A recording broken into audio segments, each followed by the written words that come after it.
라고 보는데요. 우리 제목이 배도와 중보.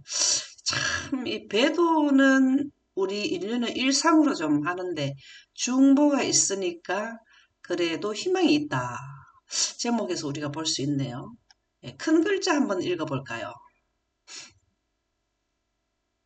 죄는 생각과 판단을 왜곡시켰다.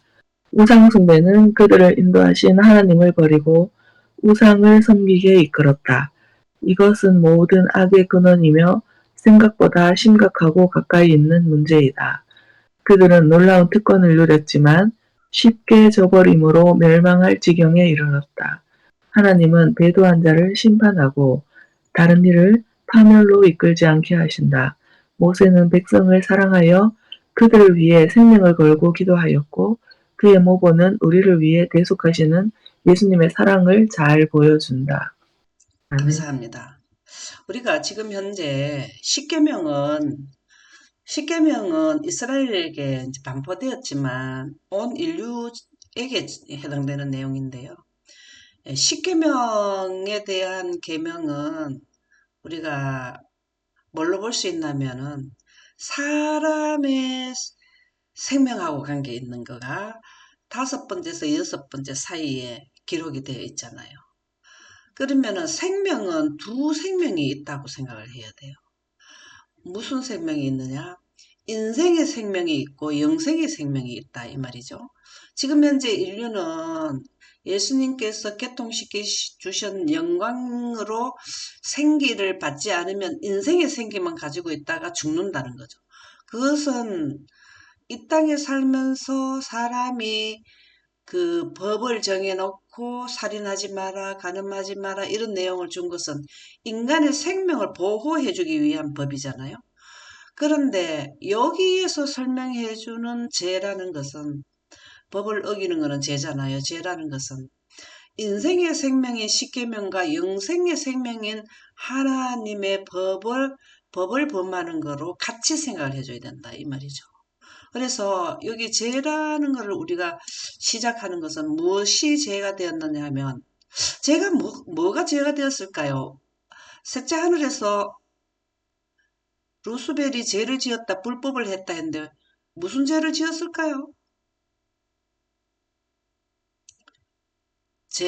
죄라는 것이 불법이잖아요. 죄는 불법이고 불선, 불이 이렇게 나가잖아요. 그러면은 루스벨이 창시잖아요. 죄의 창시자인데 무슨 법을 범했는데 죄를 지었다 그렇게 합니까? 예, 빛을 등진 죄. 아닙니다. 우주법을 범한 거예요. 우주법을 범하면 영생이 무너지는 거고 지구에 해당되는 인류에 해당되는 법을 범하게 되면 인생이 뭐 살인하지 말라 이런 게 저촉이 되는 거잖아요. 그래서 우리가 늘 이 부분을 생각을 하면 그래서 예수님께서는 죽은 자가 장사하게 하라. 그 말은 인생에서 사는데 죽는 거는 일상적인 현상이잖아요. 그럼 살아있는 사람 보고 죽은 자라 하는 게 그게 영생이 없는 자를 의미한다. 그래서 하나님의 우주법을 범하게 되면 이 땅의 십계명도 범하게 되고 또 하나님의 법을 지키면 이 땅의 법을 완전하게 지킬 수 있다. 그렇게 지금 영감의 말씀에 우리에게 교훈을 주고 있다. 그래서 죄는 다시 말해서 십계명을 포함한 하나님의 우주법을 범하게 되면 이 말이잖아요. 죄는 이게 루스벨이 이걸 한 거잖아요. 생각과 판단을 왜곡시켰다. 루스벨이 거기서 생각과 판단을 왜곡시켰기 때문에 그 시켰는 일이 뭐냐면은 하나님의 법을 범하고 다시 말해서 우주 통치를 자기가 해보겠다. 우주 통치권은 하나님의 빛인데 자기의 에너지로 또 해보겠다. 이거였잖아요. 그게 생각과 판단을 왜곡시켰는 시초가 된다. 그 말이죠. 그렇게 하면은 우상 숭배는 그들을 인도하신 하나님을 버리고 우상을 섬기게 이끌었다. 그래서 사단의 사상인 빛을 대적하는 사상이 영혼 불멸설이죠. 그러면 그 영혼불멸설에 감염되면은 보이는 우상과 보이지 않는 우상인 사단을 섬기게 하는 데에 이끌게 된다라는 거죠. 이 우상이라는 거는 보이는 그 우상을 우리가 만들어서 하는 것도 있지만 보이지 않는 우상을 섬기게 하는 게 루스벨이 우리 눈에는 사단은 우리 눈에는 안 보여도 실존하잖아요. 이런 걸 이끈다는 거죠. 자기에게 자기가 경배받으려고. 이것은 모든 악의 근원이며 그래서 하나님의 빛을 등지게 되면은 우주에는 두 사상밖에 없잖아요. 하나님의 영광인 하나님의 품성인 하나님의 영광과 사단의 품성인 영혼 불멸설. 그러면은 하나님의 영광을 등지면 어디로 가나 하면은 악의 근원인 영혼 불멸설로 가게 된다. 그렇게 되면 결국은 우상을 섬기게 된다. 창조주 하나님을 제외한 모든 것을 섬기는 것은 바위를 섬기든지 그 부처를 섬기든지 뭘 하든지 그건 다 우상에 들어간다 이거죠. 그래서 이것은 모든 악의 근원이며 악의 시작 원천이 되는 게 바로 이 내용이라는 거죠. 생각보다 심각하고 가까이 있는 문제이다. 우리 주변에 널렸어요. 그리스도 교계 안에도 영혼 불멸설이 들어온 거는 우리 가까이 있다라는 거예요. 우리가 절에 가야만 곧 우상 숭배하는 걸 보느냐. 그게 아니라는 거죠. 그들은 놀라운 특권을 누렸지만 쉽게 저버림으로 멸망의 지경에 이르렀다. 지금 현재로는 이스라엘 백성들을 의미하는 거지만 우리는 지나간 과거를 통해서 우리는 거울을 삼아야 된다 그랬죠. 그래서 하나님은 배도한 자를 심판하고 다른 일을 파멸로 이끌지 않게 하신다. 파멸로 이끌지 않게 하는 게 하나님이시고 하나님을 배도하게 하는 것은 사단이 한다. 모세는 백성을 사랑하며 그들을 위해 목숨을 걸고 이스라엘 백성들이 그때 몽땅 다 멸망시키려고 했죠. 우상 만들었을 때. 그런데 모세는 목숨을 걸고 기도했다. 이게 누구를 대표할까요? 여기 나오네요. 그의 모범은 우리를 위해 대속하시는 예수님의 사랑을 잘 보여준다. 예, 여기에 목숨을 걸고 이 말씀이 우리 지구 인류 전체에는 예수님에게 속한다라는 말씀이 되겠습니다. 기억절 한번 읽어보실까요?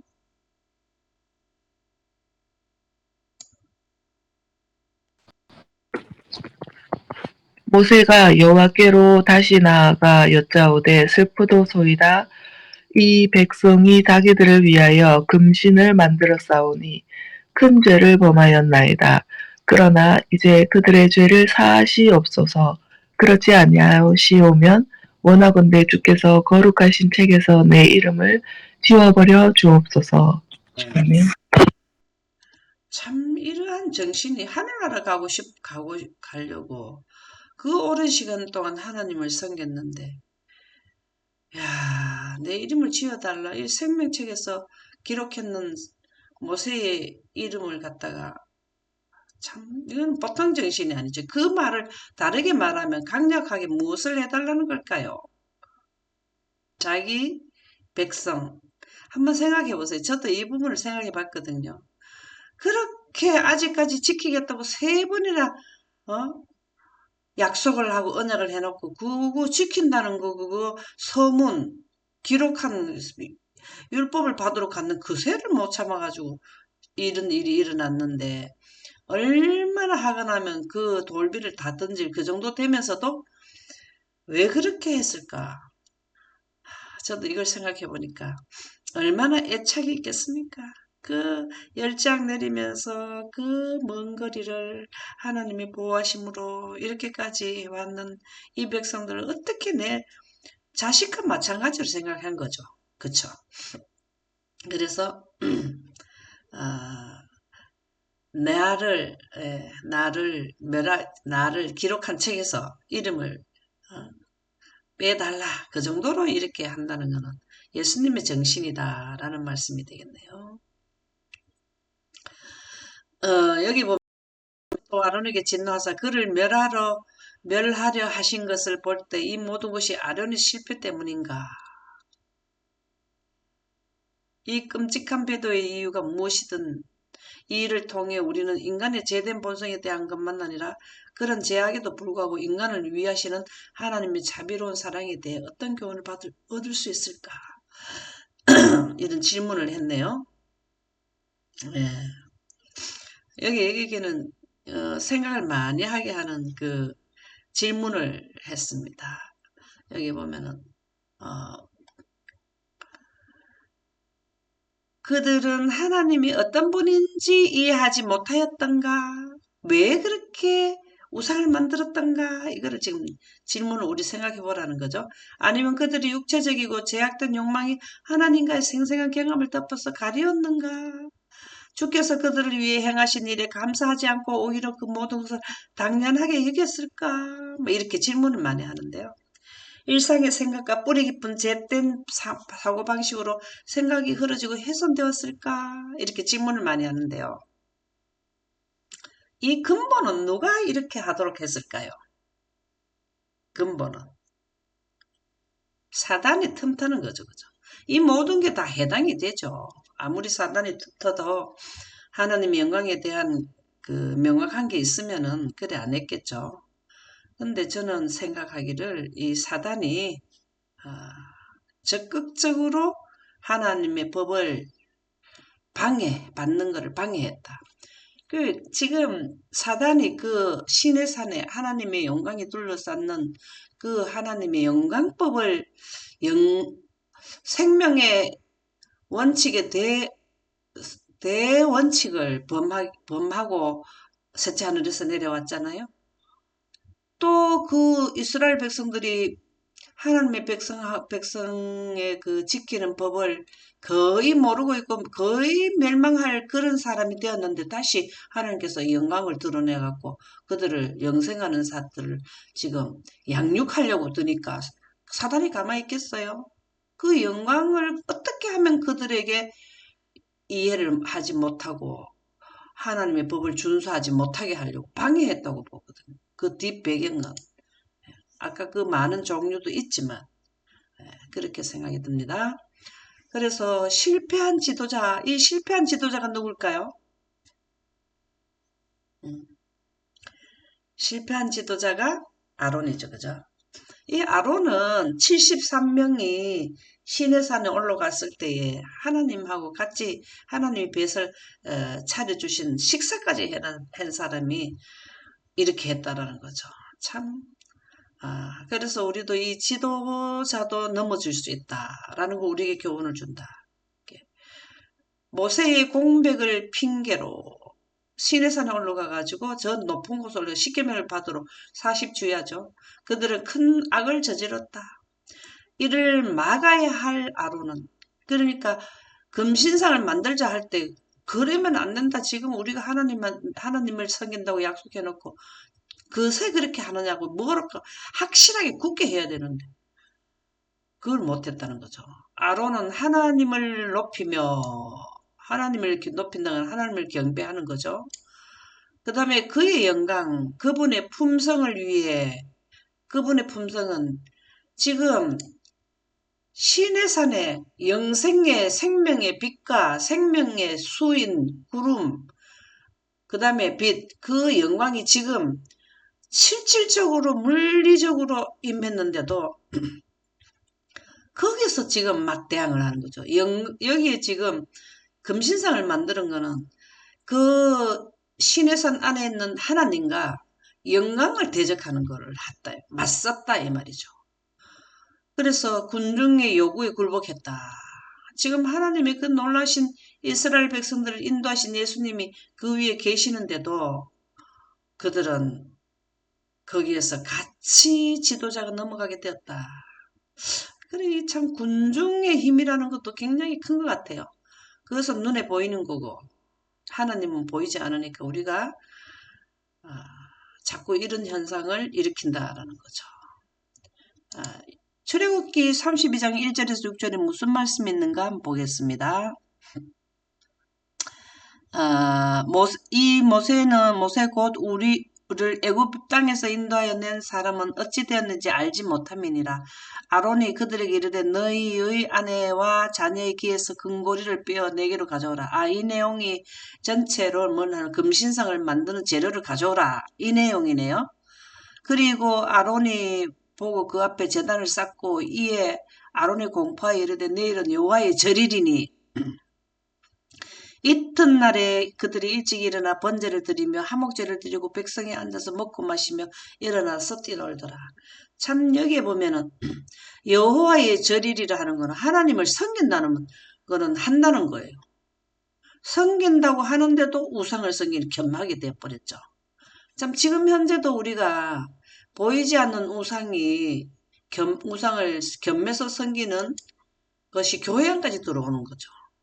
그게 지금 영혼불멸설이 교회에 들어오는 거예요. 참 얼마나 이게 무서운 일입니까? 그죠? 그래서 아론은 그 많은 사람들이 지금 금심상을 만들어 했을 때 그는 바르게 행할 수 있는 기회를 놓쳐버리고 주님을 신뢰하기보다는 다시 압력에 이게 참 문제죠. 지금 현재 우리가 앞으로 어떻게 됩니까? 하나님의 계명과 예수의 증거를 가진 자들을 더불어 싸우려고 바다 모래 위에 섰더라. 이때 우리가 어떻게 대항해야 되는가? 우리 하나님의 말씀을 군중의 그 수많은 사람들에 의해서 우리가 그걸 놓치면 안 된다는 거죠. 그래서 일어나라 우리를 위하여 우리를 인도할 신을 만들라. 동의하고 말았다라는 거죠. 이스라엘아 이는 너희를 애굽 땅에서 인도해낸 너희 신이로다 이렇게 했다네요. 참으로 제약에 찬 사악하며 근시안적인 일이었다 그랬습니다. 근데 우리가 지금 현재 이분들을 놓고 이렇게 참 왜 그랬을까 이렇게 하지만 그게 실제로 지금 우리에게도 적용되고 있다는 것을 이해를 해야 된다는 거죠. 예. 제약된 욕망이 우리의 생각과 행동을 얼마나 왜곡시킬 수 있는지 놀랍지 않은가. 여기서 우리는 인류의 제약도 물론이거니와 하나님의 빛을 거절한 이 제약이 그렇게 되면은 하나님의 영이 우리를 인도하는 것보다는 사람의 마음이 더 크게 나가는 거죠. 죄를 범하게 되면은 이 욕망이 우리의 생각과 행동을 얼마나 왜곡시킬지 놀랍지 않은가. 이스라엘 백성들의 행동에서 우리가 이해할 수 있다. 자기가 만든 우상을 찬양하고 우리를 만드신 이를 찬양해야 돼. 자기가 만든 우상을 사람이 만들어 놓고 그걸 찬양하고 경배한다. 그 과정에서 그들의 인간성과 도덕성이 훼손된다라는 것입니다. 그래서 우리는 언제든지 뭘 해야 되면 학고부동해야 돼. 위기에. 우리의 앞에 위기는 셋째 천사 기별 때 일요일 휴업령이 되면 위기가 닥치죠. 그때 학고부동하고 결단성이 있어야 된다. 불굴의 용기를 가진 사람 곧 하나님을 높이기를 대중의 호감이나 개인의 안전 이런 데에 우리가 신경을 써야 된다라는 것입니다. 그래서 그러나 현재 이스라엘 지도자는 그런 인물이 아니었다 그랬습니다. 이스라엘을 인도하는 아론은 하나님을 높이기를 대중의 호감이나 개인의 안전, 심지어 생명보다 더 중요하게 여겨야 되는데 그렇지 않았다라는 말씀이 되겠네요. 그래서 당당히 맞서야 된다는 겁니다. 여기 보면은 아론이 이제 부조화 선지자 316쪽에 보면은 지금 아론의 마음을 기록을 해놨는데요. 아론은 무기력하고 백성들에게 항의했지만 결정적인 순간에 보여진 그의 우유부단함, 하나님의 말씀과 영혼불멸설 대중하고 여기에 왔다 갔다 하면 안 된다는 거죠. 근데 이 우유부단하고 소심했다. 오히려 백성들을 더 완고하게 만들었고 소라는 더 거세졌고 눈멀고 이성 없는 관계가 무리를 사로잡는 듯했다. 언약에 충실한 이들도 일부 있었지만 대다수의 백성들이 배도에 가담했다. 아론은 자신의 안전을 염려하므로 하나님의 영광을 위해 담대히 맞서는 대신 하나님을 안 믿는 것은 아닌데 사단의 정신이 유입되는 우상을 섬기는 대로 예, 겸했다라는 거예요. 하나님도 그리고 여기 보면 절기가 여호와의 절기가 오니까 절기를 지키자. 이게 하나님의 지키지 경배한다고 하면서 뭘 하냐면 자기들이 만든 우상을 그래서 이것은 두 가지를 겸하게 된 바벨론 정신이 들어오게 되었다라는 말씀이 되겠네요. 영감의 교훈 한번 읽어보실까요?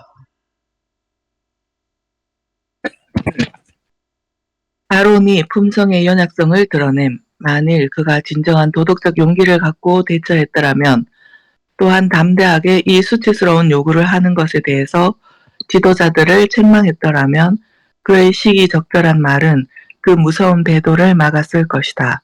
그러나 회중에게서 인기를 얻으려는 욕망과 그들의 불쾌히 여김을 일으킬 것에 대한 두려움 때문에 그는 비겁하게도 그 결정적인 순간에 히브리인들의 충성심을 희생시키고 말았다. 아멘. 아멘입니다. 지금 현재 우리 현재 지도자들도 아, 이 내용을 본질을 깨달은 분들도 있을 거라고 생각해요. 이게 뭔가 잘못되지 않았나 하는 생각도 하면서 쉽게 얘기하면 일요일이 경배드리게 유도하는 게 인도하는 지도자들도 이 안식일을 지켜야 된다는 이 내용을 이해하고 있는 지도자들도 있을 거란 말이에요. 그런데 먹고 사는 문제와 대중에게서 인기를 얻으는 그러면은 완전히 그 대중에서는 밀려나잖아요. 이런 게 없다고 볼 수 없어요. 꼭 일요일에 지키게 하는 지도자들만 그럴까요? 그러니까 우리가 이 부분을 잘 생각을 해봐야 된다는 거죠. 그래서 또 다른 아론처럼 이런 지도자는 나오지 않아야 된다. 도덕적 용기를 갖고 대처해야 된다. 이 도덕적 용기가 뭐냐면 하나님의 권세인 하나님의 법인 우주법인 영광이죠. 인류야 우리가 영감의 말씀을 뭐라고 나누면 인류의 도덕가가 있고 또 영생의 도덕가가 있거든요. 여기 보면 도덕적 용기는 이 영생자의 도덕성을 우리에게 지금 더 설명해 주신다. 그렇게 생각하시면 되겠고요. 그 다음에 우상숭배와 악에 대해서 한번 읽어보실까요? 우상숭배는 주님과의 관계를 속히 깨뜨리고 도덕적 타락으로 떨어뜨린다. 이는 자신의 신을 만들어 천지를 창조하신 하나님을 버리고 그것을 섬기게 만든다. 아멘. 우상숭배를 왜 하나님께서 제일 싫어하는 게 우상숭배예요. 그러면은 왜 그렇게 싫어하냐면 내 백성이 자꾸 죽음으로 가게 되니까 제일 싫어하는 거예요. 그래서 주님과의 약속을 속히 깨뜨리고 이 약속은 뭘까요? 관계를 속히 깨뜨리고 관계. 이것은 다 구속의 대경륜을 통해서 뭘 한다고요? 영광으로 우리가 영생 가게 된다라는 거를 이걸 깨뜨려 버리는 거죠. 도덕적 타락으로 떨어뜨린다. 영적 도덕적과 인생의 육적 도덕적을 다 떨어뜨리는 게 바로 뭐냐면 우상숭배죠. 그리고 우상숭배하게 되는 게 바로 뭐냐면 자신의 신을 만들어 천지를 창조하신 하나님을 버리게 하고 그것을 섬기게 만드는 것이 예, 우상숭배라는 거죠. 그래서 여기 한번 또 보도록 하겠습니다. 이튿날에 그들이 일찍 일어나 번제를 들며 한 몫을 드리고 백성이 앉아서 먹고 마시며 일어나서 뛰놀더라. 아주 즐겁게 뛰노네요. 아주 행복하네요. 그것은 결과가 무슨 결과로 오게 되는지도 모르고 그래서 이들은 뭘 만들어 놓고 그렇게 뛰노냐면은 자기들을 창조하고 천지를 창조하신 하나님을 경배하라니까 자기들이 만들어 놓고 좋다고 뛰노는데 이 우상은 사람의 손으로 금과 은으로 만들었는데 입이 있어도 말하지 못하고 눈이 있어도 보지 못하고 귀가 있어도 여러분들이 부처한테 가서 아무리 말을 걸어봐도 말을 하던가요. 그래서 이렇게 잘못을 저지르고 있었다라는 말씀이 되겠습니다. 호흡도 없고 똑같은 말이에요. 10편 135편에도 똑같은 말씀이고, 그 다음에 우상을 만드는 자는 다 허망하도다. 그들이 원하는 것들은 무익한 것이거늘 그것들의 증인들은 보지도 못하고 알지도 못하고 그러므로 수치를 당하리라. 아, 이렇게 우상을 만든 자가 누구냐 이렇게 나오네요. 이사야에서는. 음. 금송아지는 이집트의 항소 신 아피스 또는 소신 하토르와 닮은 모양이 바로 금송아지. 거기서 이집트의 신을 많이 봐가지고 금송아지를 만들었다라고 이해되네요. 그쵸? 금송아지를 만드는 것은 출애굽기 20장은 무슨 장일까요? 십계명장이죠. 예. 거기에 보면 첫 번째와 두 번째 계명을 노골적으로 어긴 것이다. 창조주 하나님을 경배하는데 자기네들이 만들어 놓고 좋다고 하고. 그래서 이건 참 아니라는 거죠. 예. 이건 딱 같은 내용의 말씀이 되겠습니다. 로마서 1장 22절에서 보면 여기 아주 좋은 말씀이 나오는데 제가 잠깐 보도록 하겠습니다. 스스로 지혜 있다 하나 어리석게 되며 그러니까 우리가 지혜의 근본은 여호와께 있잖아요. 근데 자기들이 만들어 놓고 거기를 신으로 섬기면 어리석은 거죠. 23절에 보면 썩어지지 아니하는 하나님의 영광을 지금 시내산 위에 하나님의 영광이 옹기점 연기같이 가득한데 그것은 썩어지지 않게 해요. 그거를 40년 동안 이 이스라엘 백성들은 경험을 했죠. 40년 동안 썩어지지 않고 상하지 않는 것을 경험을 했습니까? 뭐로 했을까요? 만나가 금요일 날은 2배가 내렸는데 다른 날은 많이 가지고 오면은 남으면은 썩더라는 거죠. 벌레가 나고. 그 다음에 그들이 옷은 헤어지지 않았다. 이게 바로 그들은 영광을 체험했어요. 그들이 왜 옷이 헤어지지도 않고 40년을 신어도 신이 떨어지지 않을까요? 이게 전부 다 하나님의 영광의 능력이거든요. 그런데 지금 금송아지를 만들어가지고 썩어질 사람과 새외 짐승과 기어다니는 동물 모양의 우상을 바꾸어가지고는 찬양을 하고 있더라 하는 것입니다. 참 로마서 1장 22절 3절 말씀이 참 우리에게 많은 영감을 주시네요. 똑같은 말이에요. 이거 입이 있어도 말 못하는 것을 섬긴다라는 말씀이 되겠고요. 여기에 보면은 부자선제 320쪽에 보면 이것은 애굽의 우상 숭배 축제를 모방한 것이라고 했네. 왜 춤을 췄나 했더만은 여호와의 절기를 지키라니까 그 절기에 막 우상 만드는 춤추는 게 애굽의 우상 숭배 축제를 모방한 것이라네요. 참말로. 이게 본거를 따라한다 그죠? 본거를. 영감의 교훈 한번 읽어볼까요?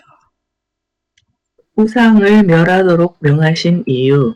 이방 신상 가운데 많은 것들은 매우 값지고 또한 정교한 기술로 만들어졌는데 이것들은 애굽의 편만한 우상 숭배를 보아온 자들에게 아무 감각 없는 이 우상들에게 어느 정도 숙명심을 갖고 보도록 유혹할 수도 있었다. 하나님께서는 이 나라들이 우상 숭배 때문에 온갖 악행을 자행하게 되었으며 그래서 우상을 섬기는 자들을 벌하고 그 신들을 멸하는 일에 이스라엘 백성을 도구로 사용하시려는 것을 그들이 깨닫기를 바라셨다. 참 진짜 우리가 지금 애굽은 우리 지금 현재 우리가 학대를 하면은 지구잖아요. 지구 전체를 지금 여기에 보신다는 거죠. 애굽 나라를 통해서 뭘 하냐면은 그때 당시의 나라에 하나님의 기별이 전하게 되고 영생 가는 것과 하나님 법을 세우려고 했는데 여기에도 보면은 우리에게 지금 뭐가 해야 되나? 하나님께서는 이 나라들이 우상 숭배 때문에 온갖 악행을 자행하게 됐으며 그래서 우상을 섬기는 자들을 벌하고 우상을 섬기는 자들을 벌했죠. 어떻게 벌을 했나요? 애굽 나라 사람들이 따라왔을 때 다 홍해 바다에 그냥 그게 침수 다 거기서 멸했죠. 1차로 애굽 나라 지도자들을. 그러는데 여기서도 또 뭘 하냐면은 벌을 하게 되죠. 금신상을 만들어 가지고 거기에 주역들을 갖다가 3천 명이나 멸하게 되는 거죠. 이게 다 뭘 하는 거냐면 이렇게 함으로써 이스라엘 백성을 도구로 사용하시는 것을 그들이 깨닫기를 바라셨다. 여기 이스라엘 백성들이 영적 이스라엘 백성들이 누구냐 하면 지금 이 시대를 이 일을 담당할 백성이 집단이 누구냐면 안식일을 지키는 교회라는 거죠. 그래서 우리는 진짜 이 부분에 이스라엘 백성들이 그 경로를 봐가지고 우리가 어떻게 대처해야 되는가를 생각을 해봐야 된다. 교훈을 주는 말씀이 되겠네요. 그래서 스스로 부패했다. 이게 이스라엘 백성들이 스스로 부패했어요. 누가 하나님께서 그래 하라 했습니까? 자기들이 그렇게 한 거죠. 주님의 살아있는 임재를 기뻐하며 즐거워하지 않으면 다른 것을 위해 삶을 즐기며 바치게 되고 그것은 우리를 더 많이 사로잡아 사고방식까지 바꾸게 된다. 우리는 두 길밖에 없어요.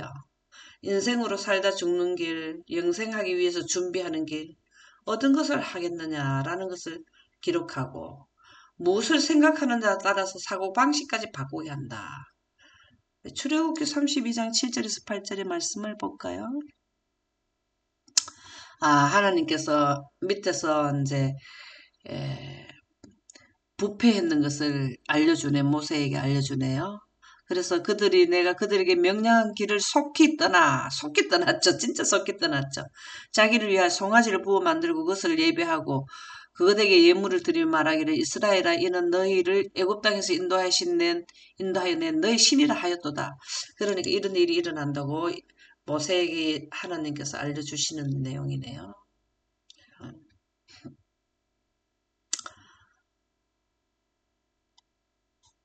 하나님의 임재와 능하신 행사를 부인하는 것은 심각한 문제였다. 자, 하나님의 임재를 다르게 표현하면 뭘까요? 하나님의 임재를 다르게 말하면 뭘까요? 하나님, 영광, 아닙니다. 영광. 지성소 안에 세키나 빛은 하나님의 영광의 상징이라 그랬죠. 그렇죠. 그러면 여기 뭘 하면은 하나님의 영광과 그 영광으로 행하신 능력을 부인하게 되면 심각한 문제예요. 지금 현재도 동일해요. 이스라엘 백성들만 해당되는 게 아닙니다. 지금 이스라엘 백성들이 출애굽해서 하나님의 우주법을 그들에게 알리기로 하는 십계명을 반포하면서 우주법까지 겸해서 함께 보내려고 하는 이 문제가 그들에게만 해당이 되느냐? 그게 아니에요. 지금 현재 우리가 다 적용이 됩니다. 그래서 모든 그 조사 심판의 법이 무슨 법이냐면은 영광법이거든요. 우주 영생법을 놓고 조사 심판을 하십니다. 그래서 이게 심각합니다. 지금 현재도 우리가 오직 예수님만 믿으면 된다는데 믿게 하는 게 바로 경로가 바로 영광 빛이잖아요. 하나님의 빛을 통해서 태양에서 나오는 빛을 통해서 태양의 본질과 그 하는 일을 우리가 이해를 하는데 빛을 통하지 않고 태양만 바라보면 태양이 본질이 무엇인지를 깨닫지 못한다는 거죠. 그래서 영생은 유일하신 참 하나님과 그의 보내신 자 예수 그리스도를 아는 것이 바로 영생하는 조건이라 그랬잖아요. 그들의 생각과 감정은 왜곡되고 완전히 타락하게 되었다. 그랬습니다. 이 에스겔서에 보면은 참 심각하게 금신상을 만들어서 했던 것처럼 또 성막을 지어놓고서도 여기에서 또 뭘 하던가요? 하나님의 성전에서 뭘 하죠? 태양을 바라보면서 25인이 등을 지고 하나님의 성전에서 태양신을 섬기는 내용. 그 다음에 이스라엘 여인들이 또 성막에서 또 그런 일을 하는 거. 이게 전부 다 그 내용이 나오지 않던가요? 그래서 참 우상 숭배가 언제든지 이게 참 만연했다는 거. 하나님의 그 법을 지키는 사람은 언제든지 시대마다 소수라는 거. 참 놀라운 일들이에요. 이스라엘 백성들이 약 200만, 60만 대군이 나왔는데 가족을 다 치면 약 200만이 나왔는데 그 사람들이 거의 다 우상 숭배에 물들어져 있더라. 참 놀라운 일 아닙니까? 지금 현재도 기독교 교인들이 많아요. 우리가 전주교하고 하나님을 섬기는 백성들이 지구 전체로 보면 비율이 많거든요. 근데 하나님을 섬기면서도 뭘 한다고? 우상 숭배를 한다 이 말이죠. 굉장히 이게 우리에게 지금 많은 교훈을 주는 게 보이는 우상을 숭배하는 거지만 보이지 않는 우상을 숭배하는 이것이 엄청나게 많더라는 것입니다. 그래서 여기 우리가 에스겔서에 나오는 이 말씀들은 굉장히 우상 숭배하는 그 성전에서 하는 모습들을 기록을 많이 해놨는데요. 여기에서 이제 4절에 보면은 여기에서 에스겔서 8장 1절에서 18절 다 읽을 수는 없고요. 내가 보니 불같은 형상이 있더라. 그 허리 아래에 모양은 불 같고 허리 위에는 강체가 나고 단새 같으며 이거 하나님의 형상이죠. 형상인데 내 머리털 한 모습을 잡으며 주의 영이 나를 들어 천지 사이로 올리시고 하나님 한상 가운데서 나를 이끌어 예루살렘으로 가서 안뜰로 들어가서 북향한 문에 이르니 거기에는 질투의 우상 곧 질투를 일어나게 하는 우상의 자리가 있는 곳이라. 이스라엘의 하나님의 영광이 거기에 있는데 내가 들여서 본 모습과 같더라. 그 영광이 있더라는 것이고요. 그러고 보면은 너는 눈을 들어 북쪽을 바라보라 하시기로 내가 눈을 들어 북쪽을 바라보니 제단문 어기 북쪽에 그 질투의 우상이 있더라. 이렇게 나오네요. 그리고 7절에 보면 뜰문에 이르시기로 내가 본즉 담에 구멍이 있더라. 그가 내게 이르시되 인자에 너는 이 담을 헐라 해서 담을 헐어서 보니까 뭘 하나 하면은 가증한 일을 보라 하시기로 내가 보니까 각양 곤충과 가증한 짐승과 이스라엘 족속의 모든 우상을 그 사방 벽에 그렸고 이 각양 곤충이 이스라엘 나라의 그 섬기는 우상의 대상도 되잖아요. 그죠? 그리고 여기에 보면은 이스라엘 족속의 장로 중 70명이 그 앞에 섰으며 사반의 아들 야사나도 그 가운데 섰고 각기 손에 향로를 드는데 향연이 구름같이 오르더라. 인자야 이스라엘 족속의 장로들이 각각 그 우상의 방안 어두운 가운데서 행하는 것을 내가 보았느냐. 그들이 이르기를 여호와께서 우리를 보지 아니하심으로 여호와께서 이 땅을 버리셨다 하면서 나를 데리고 여호와의 전으로 들어가서 북문에 이르시기로 보니 거기에 여인들이 앉아 단무술을 애곡하더라. 이게 전부 뭐냐면 70인가 이스라엘 여인들이 단무술을 섬기는 이 우상 숭배를 하는 이게 에스겔서에 굉장히 이 내용이 많이 나와요. 그래서 우상 숭배가 만연했다라는 거죠. 이스라엘 백성들에게도 그 사상이 많이 들어왔더라라는 것입니다. 그래서 그 우상 숭배에서 뭘 하냐면 하나님의 사상으로 바꾸려고 하는 것이 출애굽을 시켜서 교육하는 거죠. 근데 그렇게 쉽지가 않더라는 거예요. 우리도 이 땅에 몸을 담고 있으면서 하늘의 원칙을 이해한다는 게 쉽지 않다라는 겁니다. 영감의 교훈 한번 읽어볼까요? 우상 숭배자들과 연합한 결과 축복과 저주가 하나님의 백성들 앞에 놓여 있다. 그들이 세상에서 나와서 세상과 분리되어 겸손하게 순종의 길을 걸으면 축복을 받고 그들이 고성한 하늘의 요구를 짓밟는 우상 숭배자들과 연합하면 저주를 받게 된다. 반역한 이스라엘의 죄와 불의가 기록되어 우리 앞에 하나의 경고로 주어져 있는 이유는 우리가 만일 그들의 범죄의 본을 따르고 하나님을 떠나면 분명히 그들처럼 넘어질 것이라는 사실을 알려주기 위함이다. 아멘. 교회적은 읽은 이 영감의 교훈이네요. 그쵸? 자, 우리가 이 교훈을 이스라엘 백성 통해서 우리는 셋째 천사 기별하고 우리는 이해를 해야 되거든요.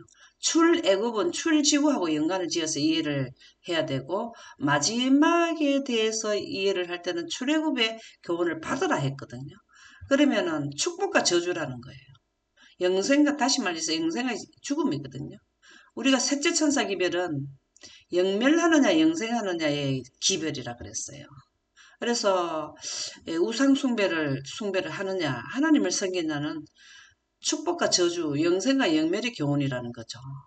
그래서 우상숭배에 대해서 우리가 보이는 것만이 아니고 보이지 않는 우상숭배를 보이는 우상숭배를 유대한 게 보이지 않는 사단에 의해서 나오는 거잖아요. 그래서 그 원천을 우리가 이해를 해야 된다. 그래서 하나님의 의로운 진노가 내린다. 많은 특권과 영예에도 끔찍한 죄를 저지른 그들에게 하나님은 노하셨다. 모세는 당신의 약속을 강조하며 하나님과 인간 사이에 중보자 역할을 하고 있었다. 많은 특권과 영예에도 끔찍한 죄를 저지르는 그들에게 노하셨다. 이게 나중에 하나님의 영광이 온 세상에 선포될 때에 그때 특권을 누릴 수 있고 영예를 누릴 수 있는 기별을 받아들이지 않는 자들에게 하나님은 경노하고 진노하시는 게 큰 장 때잖아요. 큰 환란 때잖아요. 우리가 동일하다고 보시면 됩니다. 지금 무상 숭배를 하고 그 결말을 지금 의로운 진노를 내리시는 것을 지금 수열 소지는 설명을 해주고 있는데 여기에 보면은 무슨 내용이 나오는가를 잠깐 보도록 하겠습니다. 아, 증거판에 대해서네요. 증거판에 요란한 여호수아가 백성들이 요란한 소리를 듣고 모세에게 말하되 진중에서 싸우는 소리가 나나이다. 그래서 아론이 이르되 내 주에 노하지 마소서. 이게 지금 그 현장에 내려와 가지고 모세가 이제 아론을 만나서 왜 이런 일을 했나 이 내용이 기록되어 있네요. 그런데 여기에 보면은 모세가 그들에게 27절에 보면 모세가 그들에게 이르되 이스라엘의 하나님 여호와께서 이렇게 말씀하시기를 너희는 각각 허리에 칼을 차고 진 이문에서 저 문까지 왕래하며 각 사람이 그 형제를 각 사람이 자기 친구를 각 사람이 자기 이웃을 죽이라 하셨다. 여기에 지금 금신상을 만들고 난 뒤에 의로운 진노를 하나님께서 모세를 통해서 하는 어떻게 하라는 걸 알려주었네요. 아, 참 놀라운 일이네요. 여기 보면은 각기 자기가 자기들을 죽이는 거. 여기 보면 각각 허리를 차고 이 문에서 저 문까지 왕래며 각 사람이 그 형제를 자기들이 서로 죽이는 거죠. 그네요. 근데 이 현상이 언제 일어나던가요? 언제 이런 현상이 동일하게 일어나던가요? 야곱의 환란 때 집행심판을 내릴 때 이스라엘 13만 4천을 죽이러 왔던 자들이 그 13만 4천의 빛을 옷을 갈아입는 거 보고 자기들이 기만 당한 것을 알고 자기들을 그쪽으로 맞다고 데리고 온 이때까지 데리고 온 거짓 선지자들을 향해서 칼을 돌려가지고 그 사람들을 죽이는 거, 이 내용이 그 내용으로 똑같이 이해가 되네요. 여기서도 그 내용이 나오네요. 그래서 레위 자손이 모세의 말대로 행하며 이날의 백성 중에 3천 명 가량의 죽임을 당했다. 그래서 의로운 하나님의 진노를 우리가 마지막 때에 그 야곱의 환란 끝날 때 하고 이해가 연결을 교훈을 주는 말씀으로 이해가 됩니다. 여호와께서 뜻을 돌이키사 말씀하신 하를 그 백성에 내리지 아니하시기로 한 후에 모세는 백성들에게 돌아왔다. 다 뭐 한다 그랬습니까? 다 뭐 한다고? 너 이제 모세 너로부터 나오는 그 자손을 가지고 내가 하나님의 영광을 그들을 통해서 다시 하겠다. 이렇게 하니까 기도했죠. 그래서 내리지 아니하시기로 한 후에 백성들에게 돌아와 가지고 왔을 때에 얼굴에서 강체가 나던 그때 얼굴이 강체가 났었죠. 기록과 달리 하나님을 대면했던 모세의 얼굴에는 빛나지 않았다. 외려 그의 얼굴이 아마도 분노가 어렸을 것이다. 처음에는 얼굴에 강체가 났지만 이런 일이 일어났을 때는 강체가 나지 않았다라고 나오네요. 여기 이제 지인에 가까이 왔을 때 춤추는 것을 보고 그 판들을 산나래로 던져 깨뜨려 버렸죠. 그렇죠. 얼마나 화가 났으면 이랬겠습니까? 그죠? 십계명이 기록된 돌판이 깨어진 것은 이미 그 내용을 깨뜨린 것이 외모적으로 나타나는 것에 불과했다. 하나님께서는 인류 모세를 꾸짖으셨지만 사실은 이거 깨뜨리면 안 되죠. 근데 이게 누구 마음에 들어갔어요? 너무 화가 나가지고 모세의 마음에 들어가는 거죠. 이후에 내가 깨뜨린 것처럼 대신할 두 돌피를 다시 깎아오라고 명하셨다. 그래서 당신께서 친히 계명을 다시 기록해 주셨다. 참 하나님도 참 보통 할 짓이 아니네요. 그죠? 해서 보내놔놓으니까 또 모세가 기분대로 해버리지. 백성이 기분대로 해버리지. 여러분 여기에 친히 기록을 다시 해주셨다. 이게 무슨 말씀일까요? 어떻게 친히 기록을 해주실까요? 친히 기록. 친히 기록이라는 것은 하나님은 그 손에서도 뭐가 나오냐면 빛이 나오잖아요. 지금 우리가 레이저로도 돌에 새길 수 있나요? 그렇게 생각하시면 이해가 될 것입니다. 친수로 기록해 주셨다. 영감의 말씀을 보도록 하겠습니다. 우상을 만든 아론의 변명. 그는 모세로 하여금 기적 곧 금을 불 속에 던졌더니 참 너무 웃기는 거 아닙니까? 그냥 가만히 던졌대요. 금을 던지니까 초자연적 능력에 의하여 송아지로 변해왔던 것을 믿게 하려고 했다. 그러나 그의 변명과 얼버무려 넘기는 수법은 아무 소용이 없었다. 그는 범죄의 주모자로서 공정히 다루어졌다. 아론이 백성보다 훨씬 더 많은 축복을 받고 명예를 얻었다는 사실이 그의 죄를 더 흉악스럽게 만들었다. 우상을 만들고 축제를 공포한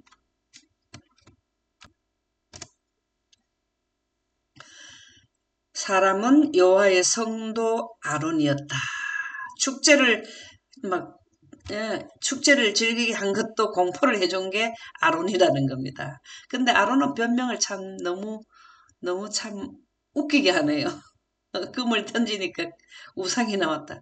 자기가 공고하게 뭘 했습니까? 만들고 해놓고 그렇게 변명을 하다니요. 그쵸? 중보.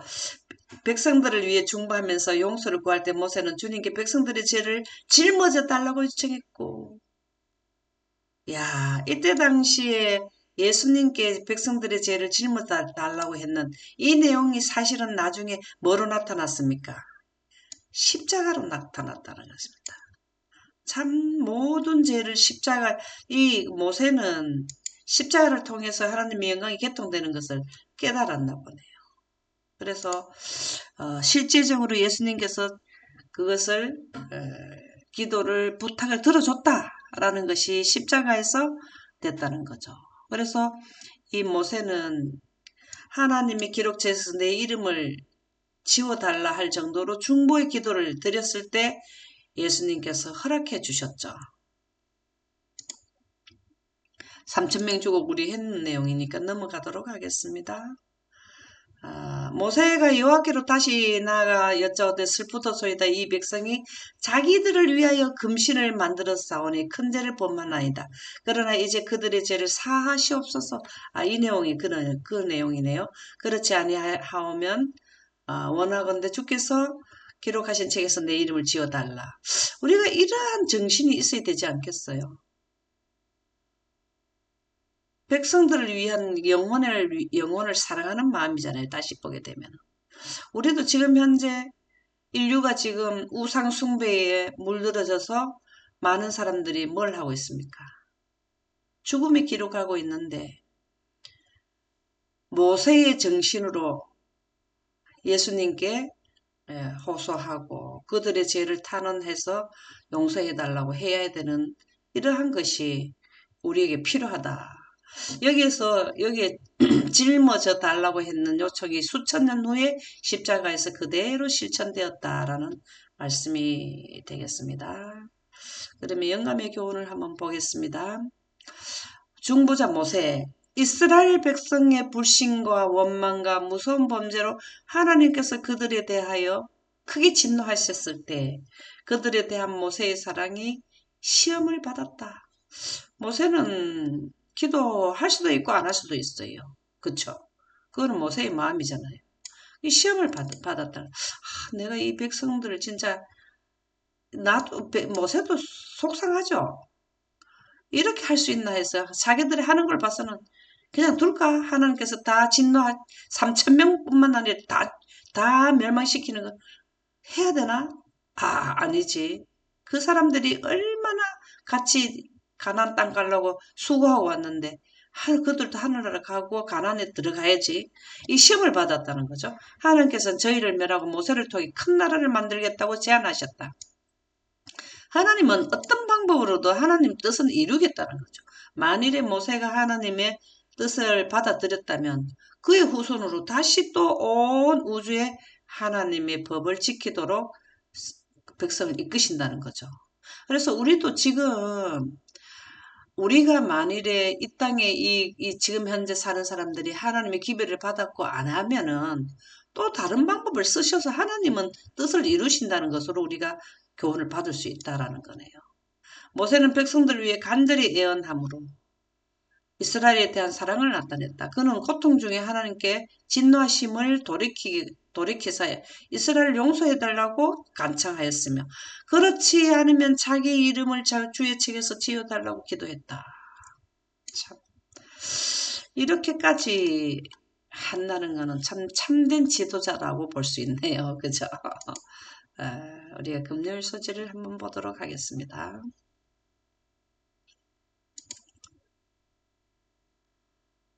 더 깊은 연구를 위하여 한번 제가 읽어볼게요. 창조주이신 하나님께서 당신의 백성 가운데 거하기를 원하셨다.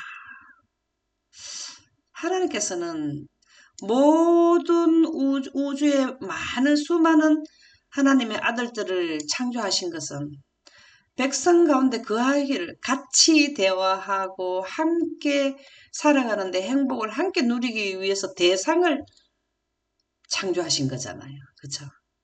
우리가 가족이 없이 혼자 살면은 가족이 있는 것보다가 행복이 덜 하잖아요.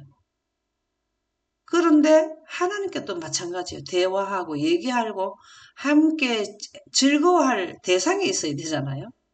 근데 지금 현재 지구가 거기에서 제외됐는데 다시 회복시킨다는 것이 출애굽을 해서 하나님의 우주법을 엿는다는 것이죠. 하나님은 우리를 당신이 계신 곳으로 부르시고 교제하게 하신다. 그분은 우리와 함께 하시기 위해 성소를 지으셨다. 지금 현재 교회를 지으신 거를 그때 당시 성소 지은 거는 마찬가지다라는 겁니다. 그래서 우리는 뭘 하는 거예요? 교회에 가는 거예요. 교회. 거기 누가 계신다고? 하나님이 계신다는 거죠. 하나님과 언약을 맺는 것은 그분이 주시는 놀라운 보호 가운데 들어가는 특권을 의미한다. 우리가 지금 인류법도 지켜야 우리가 법의 보호를 받아서 생명도 유지하게 되고 이렇게 하는데 영생의 특권을 받으려면은 우리의 영생을 가게 하는 것은 하나님의 언약이잖아요. 십계명과 구속의 대경륜법에 의해서 들어가잖아요. 그것에서 하나님은 죄인인 우리를 용서하시고 성막제도에서 대속죄일에 이스라엘 백성들의 죄를 다 용서해주는 대속죄일에 들어가서 지성소 안에 들어가면 속죄소가 있죠. 거기 속죄소나 시언자나 동일한데 거기서 영광에 의해서 죄가 사해지고 안 사해지는 것을 우리가 그 교훈을 이스라엘 백성들의 성막제도에서 볼 수 있잖아요. 그래서 그곳에서 하나님은 죄인인 우리를 용서하시고 거룩하게 하신다. 하나님은 성령으로 우리를 충만하게 하시며 거룩한 분의 영이 뭡니까? 하나님의 빛이죠. 그 빛이 구름에 있는 것이 영광이죠. 영광으로 지성소는 충만하게 되죠. 지성소는 하나님의 영광으로 충만하게 되어 있잖아요. 그래서 교회는 하나님의 영광 기별이 충만히 나와야 된다라는 것을 우리에게 알려준다. 그렇게 되면 성전, 거룩할 성전이고 하나님의 영광이 제외된 상태에서 성경 말씀의 문자에 대한 것만 나오게 되면 명목상 성전 교회가 된다. 그렇게 영감의 말씀이 나오고요. 우리도 성전이잖아요. 우리도 하나님의 우리의 영광을 우리가 이해를 하는 사람은 거룩한 성도가 되고 그렇지 않으면 명목상 성도라. 그렇게 영감의 말씀에는 나오더라고요. 그래서 우리도 그분의 임재 가운데 거할 때에 그분의 임재는 뭐라 그랬죠? 그분의 임재는 뭐로 우리에게 임재하신다? 그분의 임재도 영광으로. 영광. 예, 영광이죠. 아멘입니다. 그렇게 될 때에 그분의 성소로 세워지게 된다. 하나님의 백성이 된다 이 말이에요. 자, 오늘 요약을 잘 해주셨네요. 예. 여기에 우리가 이번 주 교과는 믿는 자들 가운데 행하시는 하나님의 역사에 특별히 초점을 맞추고 있다. 지금 11과는 믿는 자들 가운데 행하시는 하나님의 역사에 특별히 초점을 출애굽을 해서 이스라엘 백성들의 역사를 통해서 믿는 자들, 지금 우리에게도 교훈을 주는 것을 지금 11가라는 거죠. 주님은 우리 안에서 우리가 거하거나 생각하는 모든 것에 더 넘치도록 행하실 수 있다. 우리가 구하거나 생각하는 모든 것에 더 넘치게. 우리가 지금 영생 가는 것만 우리는 핵심을 가지고 있지만 이 공부를 영광에 대한 하나님의 품성에 지속적으로 하게 되면 그걸 넘어서서도 더 많은 걸 우리 이해하게 된다 이 말이죠. 우리는 자신에게 집중하거나 개인의 욕망을 충족시키라고 하지 않아야 한다. 왜냐하면 그것은 우상 숭배로 이어지기 때문이다. 누구의 마음, 우리의 생각을 누가 주관하게 해야 우상 숭배로 가지 않는다는 것입니다. 대신 우리의 관심을 하나님과 그분의 능력에 두어야 한다. 하나님의 능력이 뭐죠? 하나님의 능력이 뭐죠? 영광. 아멘입니다. 영광을 통해서 누구를 제대로 알게 되냐면 하나님이 알게 되는 거예요. 하나님 빛을 생성하시는 분이 몇 분이라는 것을 영광을 통해서 우리가 이해하게 되고 그분이 이 모든 우주를 통치하는 것도 영광을 통해서 이해하게 되고 영생도 영광으로 옷을 입어야 영생가고 여기에 능력에 두어야 한다. 하나님과 능력이에요. 항상 두 가지를 해야 돼요. 우리는 영광을 배제된 상태 하게 되면은 하나님을 경배하면 된다 하면 하나님의 품성인 능력을 아니고 사단의 능력과 하나님을 겸해서 지금 현재 금신상을 만든 것도 하나님과 우상을 겸해서 해버린 거잖아요. 지금 현재도 우리가 그거를 잘 염두에 두어야 된다. 하나님은 새롭고 승리하는 삶으로 이끄는 능력을 주신다. 이 중요하지 않나요? 자, 빌립보 4장 13절에 뭐가 있는지 참 유명한 성경 구절이네요. 내가 능력 주시는 자 안에서 내가 모든 것을 할 수 있느니라 내용이고 여기에 보면은 유다서 1장 24절을 제가 한번 읽어볼게요. 능히 너희를 보호하사 거침없게 하시고 너희로 그 영광 앞에 흠이 없이 기쁨으로 서게 하실 곧 우리 구주 홀로 하나이신 하나님께 우리 주 예수 그리스도로 말미암아 영광과 위엄과 권력과 권세가 영원전부터 이제와 영원토록 있을지어다. 아멘. 이 유다서 1장 24, 25절이 너무 좋네요. 우리에게 총 결론을 지어주는데 능히 너희를 보호하사 거침없게 하신 것은 이스라엘 백성들을 출애굽시켰는 것은 하나님의 영광으로 그들을 보호했거든요. 암탉이 새끼를 보호하듯이 내가 너희들을 얼마나 품었느냐 이게 영광으로 품어왔거든요. 출애굽에서 데리고 나오실 때. 그래서 너희로 그 영광 앞에 흠이 없이 기쁨으로 서게 하실리. 하나님이 영광으로 품어가지고 이스라엘 백성들을 기적으로 데리고 나와가지고 영광 앞에 흠이 없게 하려고 했다라는 거예요. 영광 앞에 흠이 없다는 건 영광을 촉범하지 말라는 거잖아요. 범하지 말라는 거예요. 등지지 말라는 거예요. 이게 지금 출애굽의 육적 이스라엘 백성이나 지금 현재 영적 이스라엘 백성들에게 주시는 하나님의 우리에게 주시는 교훈이라는 거죠. 그래서 곧 우리 구주 홀로 하나이신 하나님께 주 예수 그리스도로 말미암아 누구로 말미암아 영광과 우리가 지금 예수님이 영광을 십자가에서 개통시켜 주지 않았으면 우리 영광이 우리하고 관계가 없어요. 우리에게 임하지를 못한단 말이에요.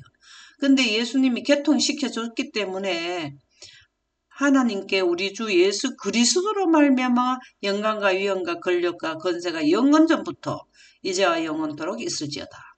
우리 지구 인류는 아담과 하와가 죄짓기 이전에는 하나님의 영광이 죄짓지 않는 나라는 계속해서 영원히 이어졌는데 우리는 중간에 딱 차단됐다가 예수님의 구속의 대경륜을 통해서 다시 영원토록 이어지게 돼 있잖아요. 참 이 유다서 1장 24절 25절 이 내용이 끊어진 영광이 빛이 물리적으로 나타나지 않는 6천년의 대역사 가운데서 이스라엘 백성들은 그 시대의 영광 기별을 선포하도록 하나님께서 선택하셨고 지금 마지막 시대는 셋째 천사 기별을 지금 현재는 양육하고 있고요.